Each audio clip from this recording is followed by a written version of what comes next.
দক্ষিণ কোরিয়ার সাথে যৌথ সেনা মহড়া শুরু হতে না হতেই সেটি সীমিত করার নির্দেশ দিলেন ট্রাম্প। উত্তর কোরিয়ার নেতা কিম জং উনকে না চটাতেই ট্রাম্পের এমন সিদ্ধান্ত। সামাজিক যোগাযোগ মাধ্যমে ট্রাম্প বলেন, এই মহড়া একটি দেশের প্রতি বৈরী সংকেত পাঠাচ্ছে। তবে বিশ্লেষকরা বলছেন, ইরানের পরমাণু কর্মসূচি বন্ধে ওয়াশিংটনের প্রস্তাবে দক্ষিণ কোরিয়া রাজি না হওয়াতেই ট্রাম্পের এই নজিরবিহীন সিদ্ধান্ত।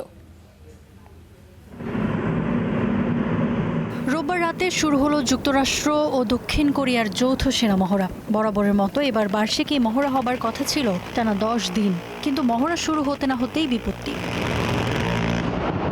ট্রুথ সোশ্যালে দেওয়া এক পোস্টে ট্রাম্প বলেন, এখন আর মহড়া বাতিল করার মতো সময় নেই, কিন্তু মহড়ার পরিসর উল্লেখযোগ্যভাবেই কমানো হবে। পাশাপাশি উত্তর কোরীয় নেতা কিম জং উনের সাথে নিজের সুসম্পর্কের কথাটাও মনে করিয়ে দিলেন ট্রাম্প। কিম জং উনের সাথে আমার সম্পর্কের ভিত্তিতে বলছি, দক্ষিণ কোরিয়ার সাথে এই মহড়ায় আমি খুশি নই। এই মহড়া খুব ব্যয়বহুল। পাশাপাশি এটি এমন একটি দেশের প্রতি বৈরী সংকেত পাঠাচ্ছে, যে দেশ আমি প্রেসিডেন্ট হওয়ার পর কোনো হুমকি স্বরূপ আচরণ করেনি। মহড়াটি চলার কথা ছিল 27 আগস্ট পর্যন্ত, যাতে অংশ নিয়েছে দক্ষিণ কোরিয়ার অন্তত 18,000 সেনা। ড্রোন হামলা মোকাবেলা, জিপিএস সংকেত বিঘ্নিত করা এবং সাইবার হামলা প্রতিরোধের মতো বিষয়গুলো নিয়ে মহড়া চালাবে দুই দেশের সেনারা।